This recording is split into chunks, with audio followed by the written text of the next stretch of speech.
공립묘지에서 친일파들의 묘를 이장하느냐 마느냐인데 일단 법이요. 아무리 친일파라고 해도 친일파 명단에 포함되어 있다고 해도 묘를 파낼 때는 유족들의 동의가 있어야만 되는 법을 바꿔야 돼. 진짜 중요한 건 그거예요. 네. 그래서 그 김창룡 이런 사람들 일제 강점기 때는 일본군으로서 대한민국 이 독립 투사들을 잡아 가두던 자들이 6.25 때 조금 공을 세웠다는 이유만으로 최근에 그 백선엽 포함해 가지고요. 그런 이유만으로 국립묘지에 묻혀 있는 것 자체가 역사적으로 말도 안 되는 거잖아요. 오늘 그래서 지금 뭐 이야기 중에 안철수가 그랬죠. 오늘 홍범도 장군이 영웅이라면 백선엽 장군도 영웅이다. 요 논리는 이따가 다시 한번 깨드리는데. 무식한 새끼. 그러니까 지금 문 대통령이 원래 이제 그 홍범도 장군의 유해를 모셔오겠다고 3.1절 기념식에서 합의 본 거예요. 정부 간에. 이제 모셔오는 일만 남았단 말이에요. 근데 코로나 때문에 지금 뭐 모셔오는 게 지금 연기되고 있는 상황이긴 합니다만 홍범도 장군이 누구냐. 영화도 나왔잖아요. 봉오동 전투. 그러니까 그분이 보통 평민 출신의 사람이었는데 일종의 의병인 거죠. 의병. 근데 굉장히 머리가 좋으셔가지고 봉오동 전투 같은데 이 일본군하고 독립군의 화력 차이가 어마어마할 거 아니에요. 그 차이를 극복해서 어마어마한 타격을 주는 뭐 이런 상태. 그런 장군이 있는 반면에 아니 일본군으로서 독립군을 때려잡던 뭐 김창룡이라든지 백선엽이라든지 뭐 신태영이라든지 이용준이라든지 김백일이라든지 내 이름을 여러분들 아시지도 못하는데 내가 이렇게 불러드린 이유가 지금 친일 군인 친일 인명사전 등재된 기준으로만 68명이 국립묘지 국립현충원에 묻혀 있다는 게 어마어마한 큰 문제죠. 68명씩이나 독립군을 때려잡던 일본군 장교들이 묻혀 있다는 거예요. 6.25 때 공적점이 있다고. 그러니까 지금 당장 파묘를 못 한다면 지금 우리 현실 안에서 할 수 있는 일을 하면 되죠. 그러니까 지금 현재 경기도청 로비에 가면 이재명 지사가 역대 경기도지사들 중에 친일파들 액자에 따로 표시를 해놨잖아요. 그래서 이 일본 일장기 큰 스티커를 만들어서 가서 친일파들을 스티커를 붙여주는 거죠. 얘는 친일파라고. 그래서 우리가 똑똑히 알 수 있도록 그게 만약에 그 재물손괴 범죄가 된다. 그러면 벌금 모아서 벌금 내고 붙여주는 거예요. 그래서 지금 이 법이 파묘할 수 있는 합법적인 근거가 마련되면 그때 가서 파묘하면 되잖아요. 그러니까 강제 파묘 이장을 시킬 수 있는 법적 근거만 만들면 되는 거고 이거 상당히 단순한 문제인데 이거에 대해서는 뭐 사실 논쟁할 건 없는 것 같고요. 근데 문제가 되는 거는 지금 자꾸 딴소리가 나오는 부분 안철수나 이런 사람들 그거는 우리나라 정부기구를 왜 믿지 못하는가 저는 그런 생각이 들어요. 그러니까 친일 반민족 행위자 진상규명위원회라는 위원회가 있습니다. 그리고 논란거리가 되는 부분들은 상당히 오랜 시간 동안 이제 확인을 해왔고 뭐 이 사람이 친일 행각을 어느 정도 했고 그 다음에 사실 우리나라에 기여한 바는 어느 정도 있고 이걸 다 분석을 해가지고 판단 내리거든요. 그러니까 그래서 우리는 이런 법도 있어요. 친일 반민족 행위자 재산의 국가 귀속에 관한 특별법. 그래서 이 진상규명위원회가 얘는 친일파 맞아, 얘는 친일파. 진짜 극도의 나쁜 놈만 친일파라고 얘기를 해요 거기서. 그래서 얘는 맞아 하면 그 재산도 전부 다 귀속을 시키게 되거든요. 그렇게 하거든요. 그러니까 국가에서 하는 그 명단 만드는 작업 그거 자체에 대해서 왜 의심을 하는 것인지 그리고 거기서 만약에 명단이 나왔으면 그 재산도 귀속을 시키듯이 당연히 현충원에서 내보내는 거 당연한 거예요. 친일파가 공식 인정된 거잖아요. 예. 네, 이제 후손들은 당연히 동의를 하지 않을 거고 이 지금 말씀하신 대로 그 국가 기속으로 재산 만드는 과정에서 제가 백선엽이 엄청난 공을 이뤘더라고요. 그 강남역 가시면은 강남역에서 경기도 가는 버스 타는 5번 출구로 나가시면 성지가 있습니다. 출퇴근 시간에 어마어마하거든요. 거기 나가면은 파리바게트가 있어요. 그 파리바게트 건물이 16층짜리입니다. 그리고 2천억이라고 하더라고요. 더 큰 빌딩이라고 있는데 그 빌딩이 2천억이에요. 근데 그 2천억짜리 빌딩이 왜 드러났느냐? 이게 지금 그 친일 재산 환수하면서 백선엽이 이제 차명으로 그걸 옮겨놨다가 이거 차명으로 받게 된 장남이 이제 친발내려고 했다가 나머지 형제들과 이제 재산 그 소송하는 과정에서 드러난 거거든요. 그러니까 백선엽 거라는 거야. 그래서 네. 그런데 그 2천억짜리 건물 이외에 그 이태원에 가면 필리핀 대사관 그러니까 굉장히 살기 좋은 그 구역이 있어요. 필리핀 대사관 뒤쪽에 이제 거기에 50억짜리 자택도 있고요. 가지고 있는 게 굉장히 많습니다. 그러니까 백선엽뿐만 아니라 백선엽의 그 가족들 있죠. 형제들도 네. 그러니까 다 군인 출신들인데 이 공통점은 현직 군인으로 근무할 때 그 재산들이 다 생겼어요. 그러니까 인천에 가면 선인학원이라고 지금은 그러니까 그 다른 데로 넘어갔는데 그러니까 백선엽의 선자거든요. 인천의 인자고. 네. 그러니까 선인학원이라고 해서 그 학교가 굉장히 많이 갖고 있던 그 사립재단이 있었습니다. 그러니까 제대하고 생긴 게 아니에요. 다 군인으로 그 장군으로 재직하고 있을 때 생긴 재산들이라고. 그거 어떻게 생긴 겁니까 그러면은? 그러면 이게 사실 백선엽이 우리나라 그 국군에서 기여를 할 수 있었던 게 이승만이 꽂아줬기 때문인데 이승만을 꽂아준 이유가 뭡니까?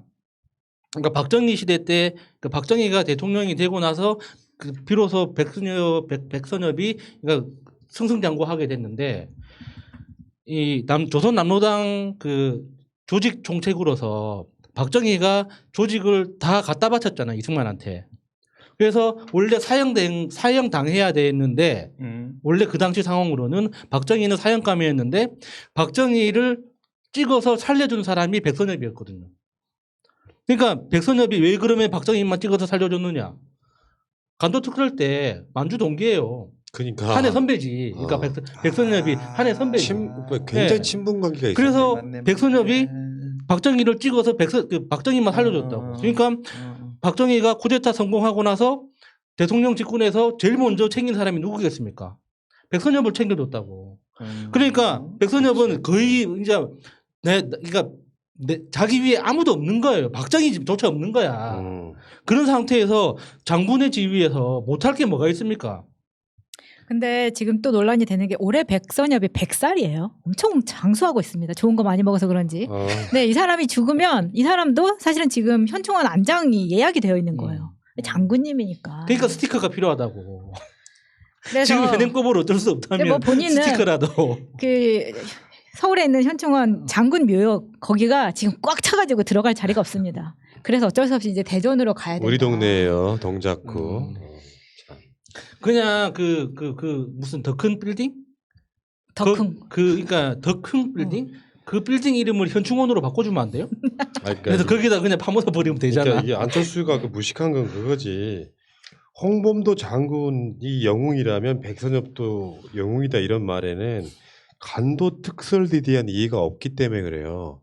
그냥 간단히 말해서 백선엽은 일본 육사 나와가지고 독립군 때려잡던 사람이에요. 근데 민족 정기가 좀 엿갔다 보니까 이 친일파였던 장교놈들 박정희뿐만 아니라 이런 놈들이 대한민국에 귀국해가지고 그냥 대한민국의 군대의 전통을 이어가는데 사실 잘못된 부분이 있잖아요. 우리는 독립군이라는 게 있었잖아.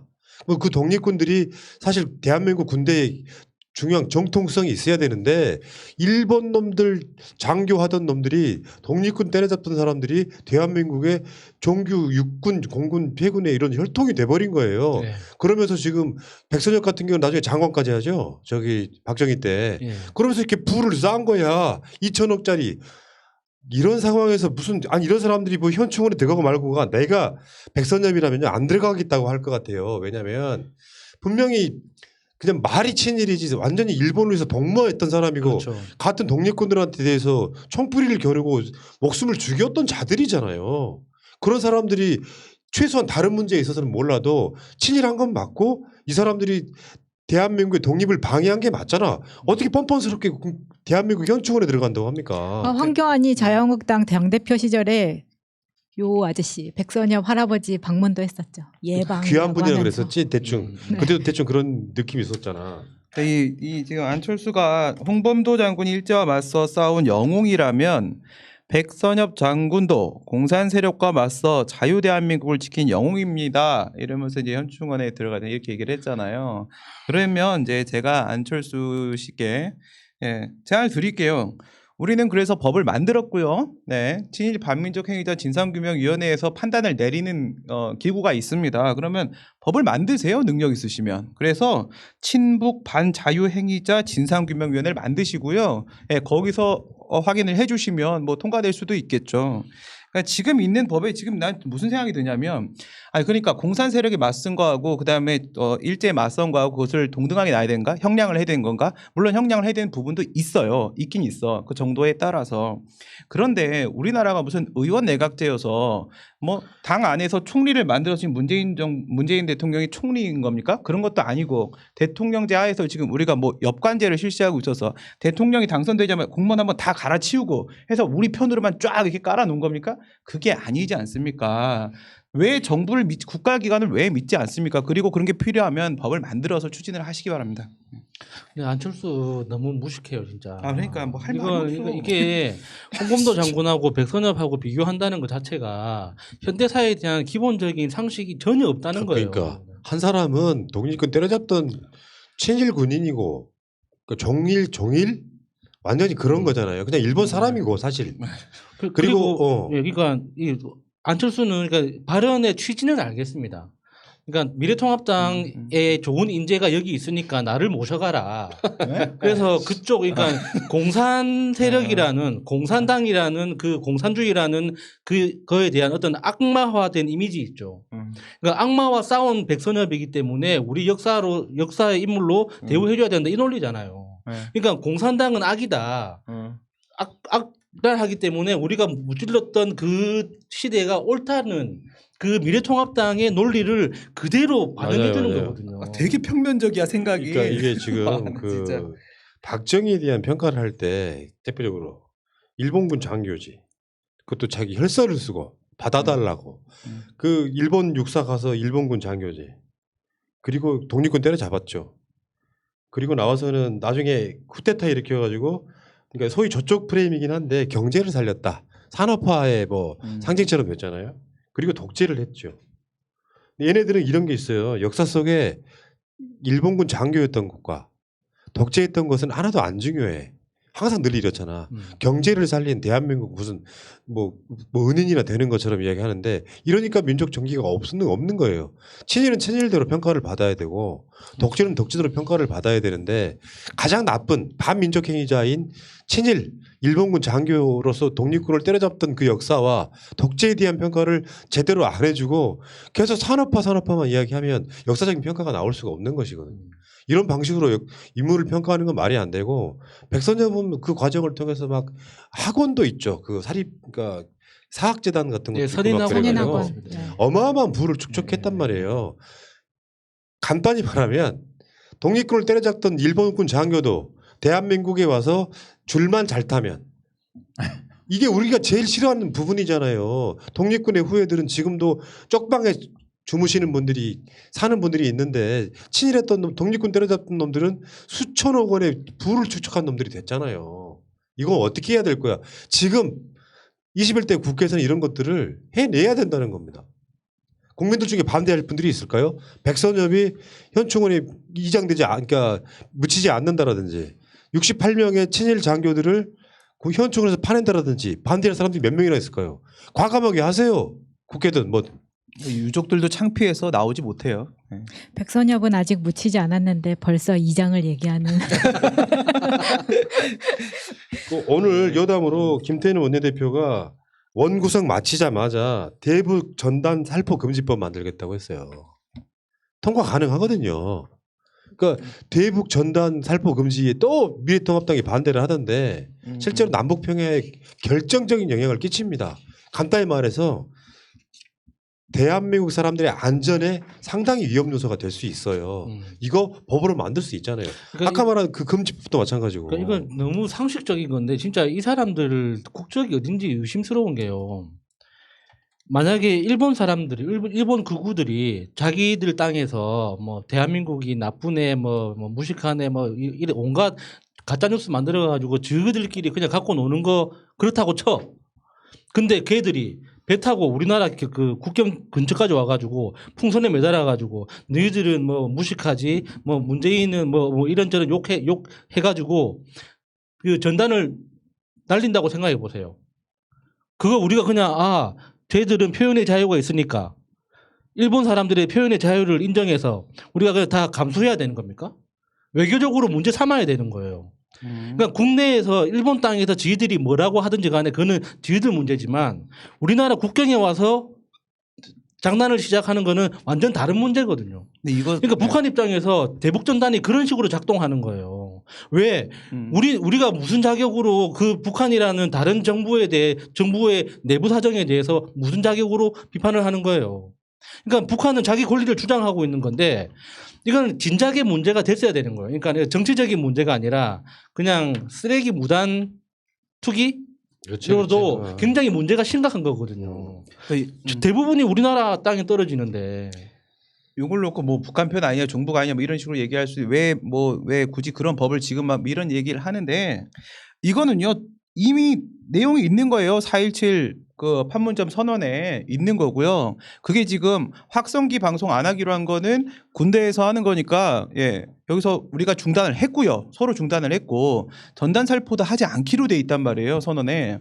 근데 그 전단 살포가 이루어진 거야. 그럼 왜 선언이 이행되고 있지 않냐라고 저쪽에서 문제 제기할 수 있는 건 당연한 거고. 근데 걔네들이 지금 조금 예민해. 왜? 그 하노이 회담 작년 초반이잖아요. 2월달 그때 깨지고 나서 결렬되고 나서 우리 자력 갱생하겠다 이렇게 선언하고 1년 갔는데 지금 코로나 때문에 북한의 공장이 안 돌아가고 있어요. 자력 갱생하겠다고 했는데 이런 상황에서 상당히 예민해요. 예민한 상황인데 이행도 안 해 갑자기. 이래 버리면 누구라도 이런 반응할 수 있는 거고. 근데 사실 이 법을 만드는 거 살포금지법 만드는 것도 중요하지만은 2000년도 6.15 공동선언 그것도 비준 안 돼 있어요 지금. 그러네. 네, 아무것도 안 돼 있기 때문에. 20년 지났는데. 네, 쟤네들이 다 반대해가지고 지금 아무것도 법률적 구속력이 없어가지고 그러니까 이명박 때 박근혜 때 갑자기 후퇴하고 역행하고 이런 게 아무것도 영구적 구속력이 없어요. 지금 당장 그동안에 남북 간에 맺었던 모든 조약들 다 법적 구속력 갖추고 하나씩 같이 이행해 가고 하면 그렇죠. 간단한 문제예요. 네, 우리가 대북 전단이라고 하면 무슨 전단지 같잖아요. 그 내용을 보면은 진짜 이게 뭐야? 하고 깜짝 놀랄 만한 겁니다. 그러니까 예를 들면 뭐 독재자의 최후라고 해가지고 진짜 어디서 전쟁 막 죽은 뭐 시신 같은 사진을 찍어서 보내거나 아니면은 사실 북한 입장에서는 영부인이라고 할 수 있는 이설주의 사진을 합성해가지고 막 이렇게 보내는 것들. 그러니까 이걸 받아보는 입장에서는 저렇게 컴플레인 할 만한 거예요. 사실 그것뿐만 아니라 여기에서 만들어내는 그 보수 극우 유튜버들의 그런 것도 사실 컴플레인 할 수 있지만 일단은 직접적으로 보내니까 그것에 대해서는 당연히 이거는 할 수 있다고 생각합니다. 네. 알겠습니다. 자 어쨌건 김태현 원내대표 화끈하고 좋네. 당장 살포금지법 만들면 된다. 법과 제대로 하면 됩니다. 그러니까 상대가 상식적이면요. 약속한 정도로 어떤 그 범위를 벗어나지 않는 범위 내에서 뭔가를 만들어가면 돼요. 굳이 법이 필요 없을 수도 있어요. 근데 상대는 그런 존재가 아니야. 뭔가 틈만 있으면 그걸 통해서 편법과 그러니까요. 불법을 동원한단 말이에요. 그러니까 그러면 대북 전단 살포 금지법 이거 헌법 정신도 맞다고 생각해요. 한반도 평화 이 명분 굉장히 중요하다고 생각이 들고요. 자 알겠습니다.